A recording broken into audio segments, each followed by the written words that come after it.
بسم الله الرحمن الرحيم صدو داود aan ku soo gudbiyo war degdega jugta qaraxyo waaweyn ayaa si weyn looga maqlay banaanka magaalada Baydhabo duqeymo xoogan oo halkaasi ka dhacaya iyo waxaan ku soo gudbin doonaa ciidamada Itoobiya oo sheegay inay difaaci doonaan ciidanka lafta gareen ee ku sugan banaanka magaalada Baydhabo hadii ciidankaasi la isku dayo in la weeraro haddaba qaraxyada laga maqlay banaanka magaalada Baydhabo oo cabsi weyn ka dhaxdhaliyay gudaha magaalada Baydhabo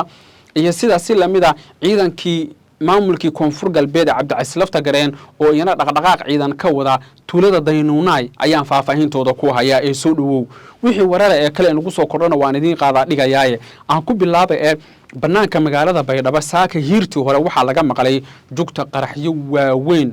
dhawaqa ayaa si weyn looga maqlay magaalada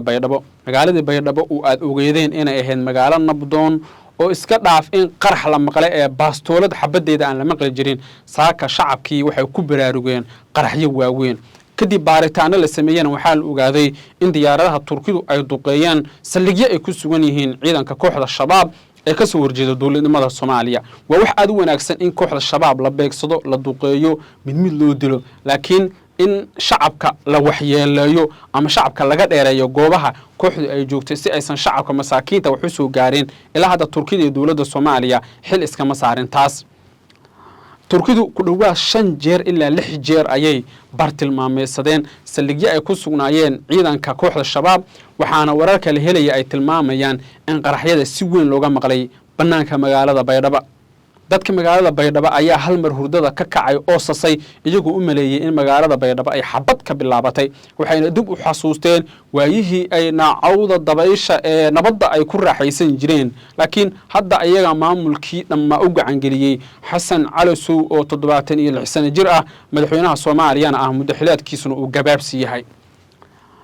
duqeymahaas waxa la sheegay in khasaare xoogan lagu gaarsiiyay kooxda al-shabaab laakiin ilaa hadda lama cadeyn karo khasaaraha rayidka ah gaaray dawladda Turkidu waxay ka mid ahayd dawladihii ugu horeeyay ee Soomaaliya u soo gurmaday aad baa looga mahad celiyay laakiin inay hadda fargelinta Soomaaliya soo badiyeen baa waxay tahay mowduuc kale oo walbahaarkiisa leh waliba in Cabdicasiis lafta gareen meesha laga saaro koow waxa ka ahayd dawladda Turkida oo la sheegay inay toos ugu bareertay in Cabdicasiis lafta gareen meesha laga saaro nin la yiraahdo madaxana furan oo jaajuus u ah dawladda Turkida ay dad badan aaminsan yihiin inuu ahaa ninkii gundhiga uu ahaa in Cabdicasiis lafta gareen meesha laga saaro oo dawladda Turkiga la adeegsado sababtoo ah ninkan wasiir gaashaandhigga in laga qaado Mareykanka cusub laakiin hadda dekadaha in la geeyo oo ay Turkidu u kala shaqeeyay arrimihii shidaalkii iyo wax la mid ah waa mowduuc kale oo weyn oo aan marka la ka hadli doono marka duqeymuhu noocaas ay ahaayeen dhinaca kale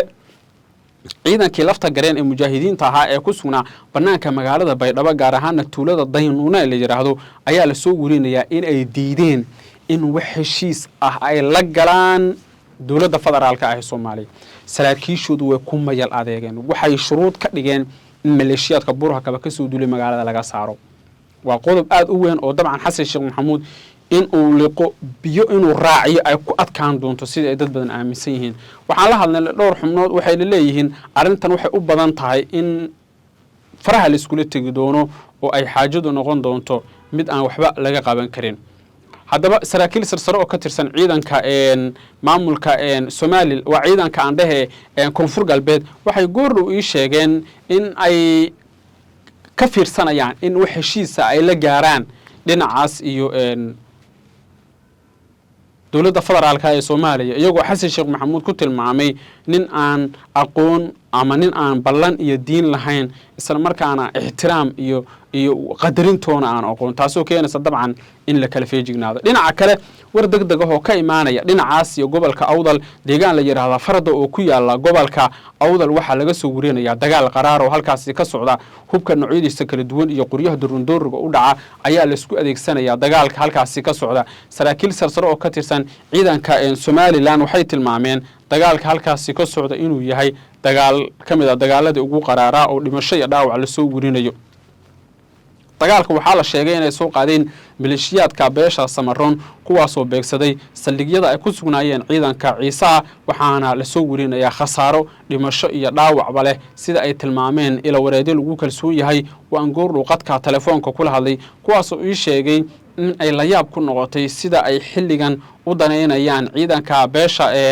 ciisuhu inay weerar qaadaan laakiin samaroonku ayba ka soo hormareen taas oo dabcan ku tusinaysa inay xaaladdu marayso meel aan waxba laga qaban karin gudaana saaxiib bal wararkeena waa intaas amaanaha Allah